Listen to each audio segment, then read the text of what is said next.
From JBS Studios in Greater New York, this is the JBS News Update with Teisha Bader. I'm Teisha Bader with the JBS News Update for Monday, August the 21st, 2017.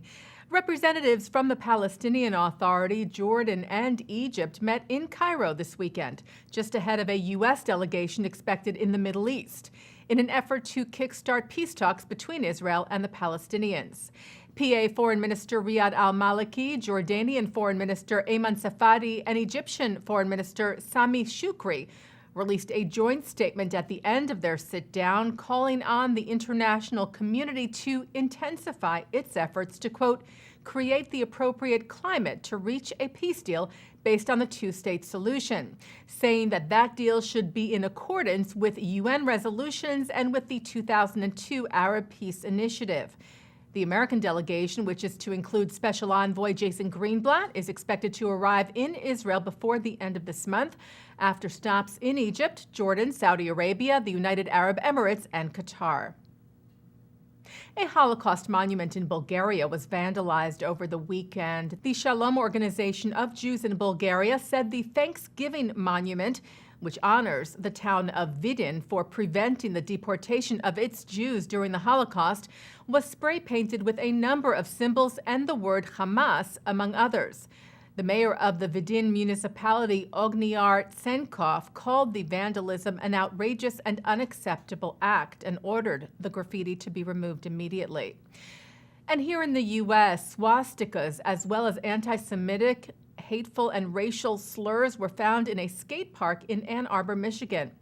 Ann Arbor Mayor Christopher Taylor said in response that any speech that advances racism, religious oppression, sexism, homophobia, transphobia, or bigotry does not belong in Ann Arbor. Local police were investigating.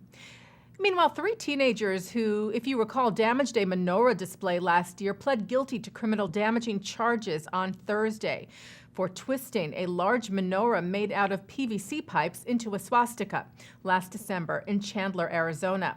They were given 30 hours of community service and were ordered to write an apology letter and pay restitution. Phoenix's CBS affiliate also reported that the 3 will also meet with a Holocaust survivor and write an essay on what they learned from that experience. Israel and Argentina's national airline signed an agreement on Friday enabling for the first time commercial flights between Buenos Aires and Tel Aviv. The president of Aerolíneas Argentinas and a vice president of El Al met at the Argentinian embassy in Tel Aviv to ink the deal. The flights will begin next month.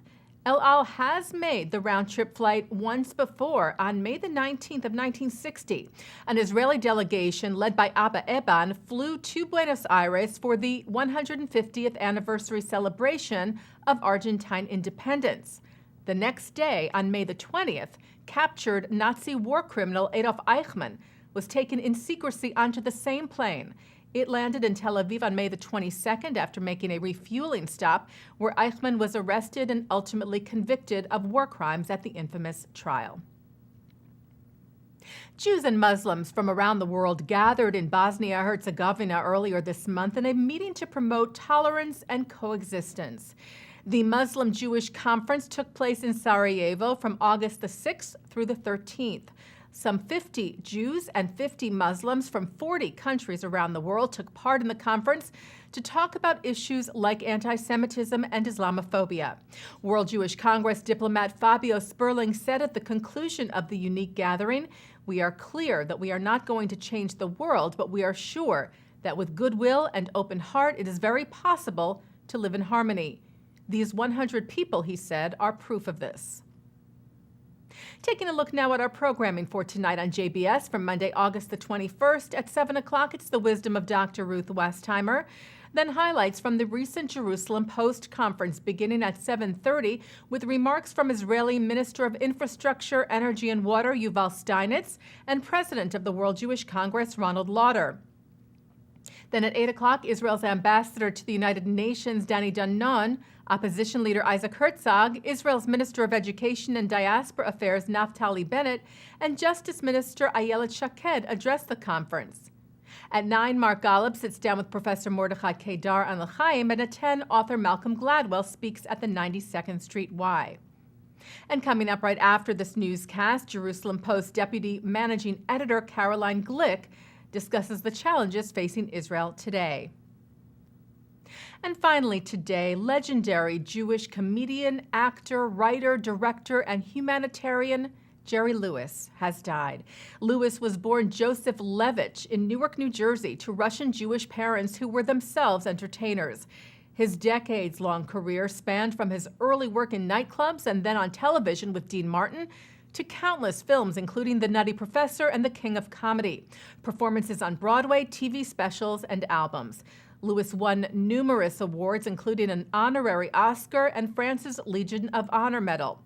He is, of course, also remembered for his 44 years serving as national chairman of the Muscular Dystrophy Association, hosting the organization's telethon every Labor Day weekend from 1966 to 2010, raising over $2.6 billion for MDA.